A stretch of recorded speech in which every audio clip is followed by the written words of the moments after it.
Baik, kami akan memperkenalkan diri terlebih dahulu.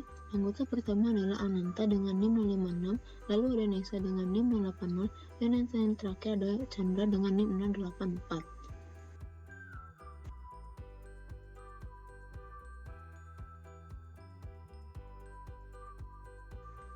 Berikut merupakan simulator fotovoltaik yang terdapat pada lab konversi energi. Simulator ini bisa terhubung secara on-grid dan off-grid. Masing-masing panel akan dihubungkan oleh kabel menuju rak kontrol yang dapat dihubungkan secara seri maupun paralel, diatur oleh combiner box. Setelah itu akan masuk menuju charge controller guna mengisi penuh baterai yang kemudian akan disalurkan melalui inverter jika dibutuhkan, dan budgetnya pemakaian akan ditampilkan secara digital oleh kWh meter. Bagian-bagian dan fungsi-fungsinya. Yang pertama, grid PLTS. Setiap panel menghasilkan 330 watt peak, setiap string menghasilkan 13,2 kW peak. Setiap masing-masing string terhadap satu buah inverter atau Suni Tripower berjumlah 2 yang dihubungkan menuju combiner box. Yang kedua, wind turbine. Berfungsi sebagai pengubah energi mekanis angin menjadi energi putar dengan masing-masing menghasilkan daya 500 watt. Yang ketiga, baterai. Berfungsi untuk menyimpan energi listrik yang dihasilkan panen surya. Yang keempat, inverter. Perangkat penyiara dari arus DC menjadi arus AC pada modul surya. Yang kelima, Suni Island. Perangkat yang mengatur manajemen daya termasuk inverter bidireksional.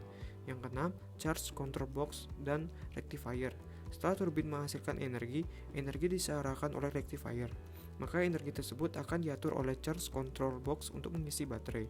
Pada komponen ini telah dilengkapi dengan fitur MPPT. Yang ketujuh, panel COS atau change over switch yang berfungsi sebagai media tukar sumber atau mentransfer power PLN ke genset atau sebaliknya.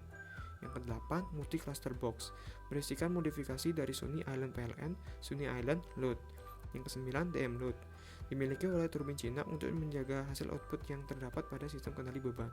Yang ke-10, metering panel menampilkan daya yang telah digunakan oleh genset, load inverter fotovoltaik, PLTB, dan baterai.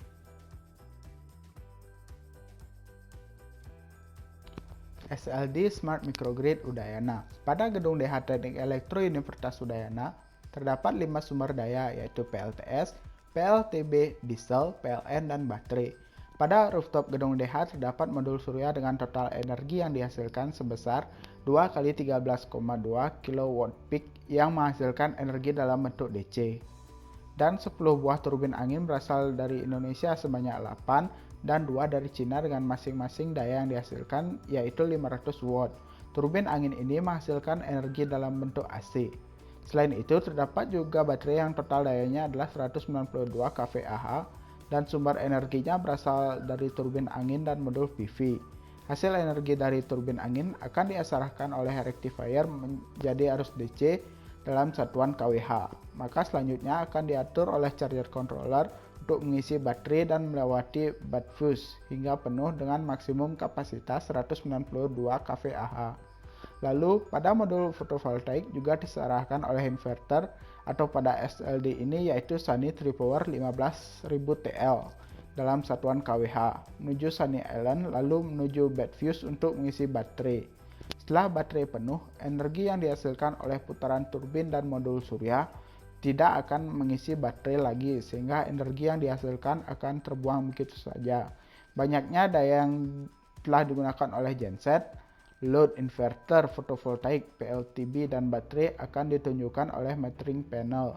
Selain itu juga terdapat sumber energi listrik lain yang bersumber dari PLN dengan satuan kWh dan terdapat pula generator dengan besar daya 30 kVA.